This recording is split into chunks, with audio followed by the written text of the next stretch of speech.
अस्सलाम वालेकुम viewers, channel चस्का एंड शशका में खुश आमदीद। हमारी रेसिपीज़ को फॉलो करें, चस्के लेके खाएं और शशका कराएं। तो चलिए चलते हैं रेसिपी की तरफ। अगर आपने हमारा चैनल अब तक सब्सक्राइब नहीं किया तो सब्सक्राइब कर दें और बेल आइकन को प्रेस कर दें। अंडा शामी बर्गर पाकिस्तान में बहुत ज़्यादा बाज़ार में फ़रोख्त होता है। आप इसको घर पे बड़ी आसानी से तैयार कर सकते हैं। मैंने शामी कबाब की रेसिपी आपके साथ शेयर की हुई है। अगर आप ताज़ा कबाब बनाना चाहते हैं तो बेशक ताज़ा तैयार कर लें, लेकिन अगर आपने बनाकर फ्रीज़ किए हुए हैं फिर तो मज़े ही आ गए। फ़ौरन निकालें, उन्हें डीप फ्रॉस्ट करें और झटपट बर्गर तैयार कर लें। बर्गर तैयार करने के लिए मैंने निस्बतन थोड़े छोटे साइज़ के कबाब बना के फ्रीज़ किए हुए हैं। मैंने वो निकाल लिए।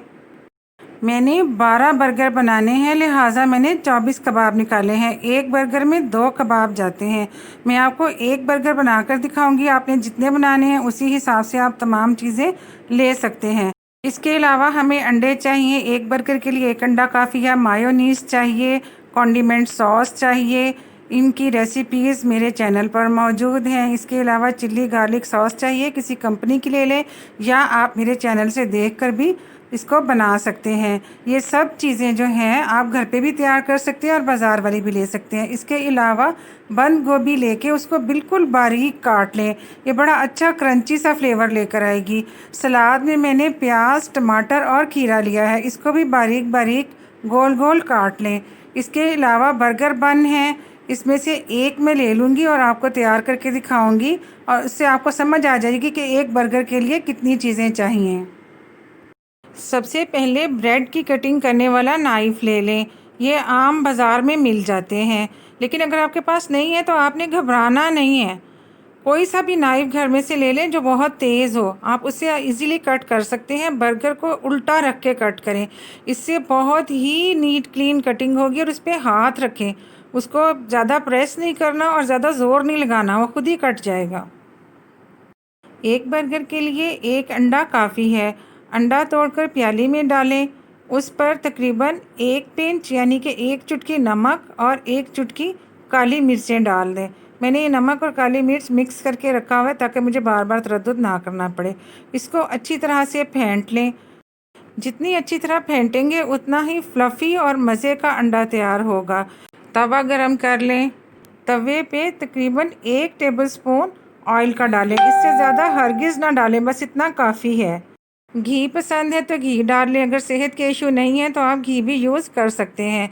अब बाज़ार वाले शामी कबाब के ऊपर बहुत सारा अंडा डाल के फ्राई करते हैं, क्योंकि मैंने शामी कबाबों के अंदर ही अंडा डाल दिया था और ये मैंने पहले रेडी कर लिए हैं, तो इसलिए मैंने 2 शामी कबाब जो हैं इसके ऊपर रख दिए।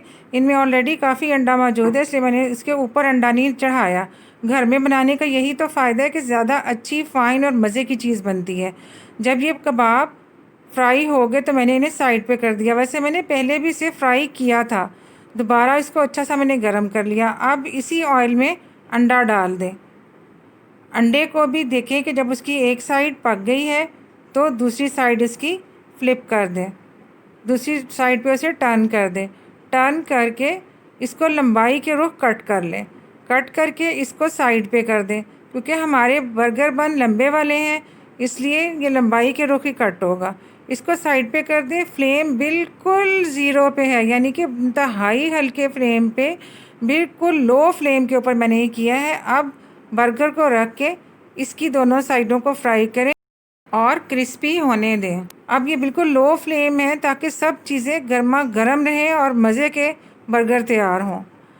बड़े वाले पीस की एक साइड जो है क्रिस्पी सी हो गई है, मैंने उसको टर्न कर लिया, लेकिन दूसरा भी नहीं हुआ, इसको मैंने दोबारा वैसे ही रख दिया।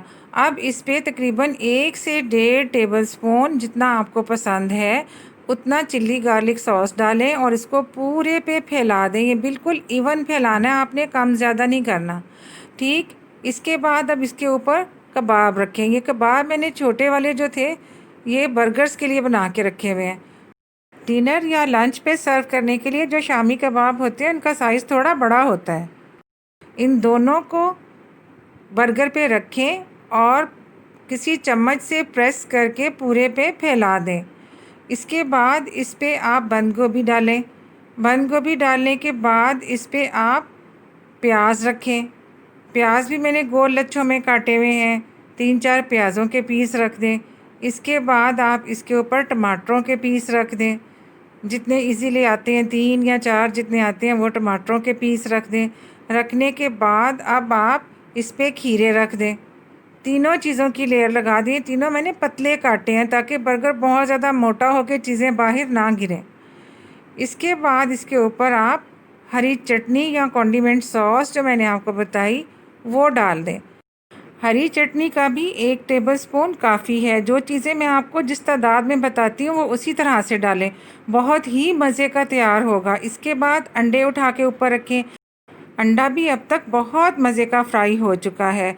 दूसरी साइड को चेंज करें, ये भी क्रिस्पी हो चुकी। अब इस साइड के ऊपर आप बहुत अच्छे तरीके से मायोनीज़ लगा दें। इसके लिए भी 1 टेबलस्पून काफ़ी है। अगर आपको ज़्यादा पसंद है तो बेशक ज़्यादा लगा लें।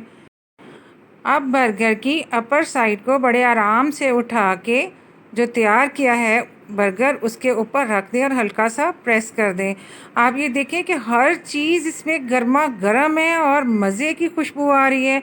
बहुत ही क्रिस्पी और टेस्टी और गर्मा गर्म आपका ये बर्गर तैयार हुआ है।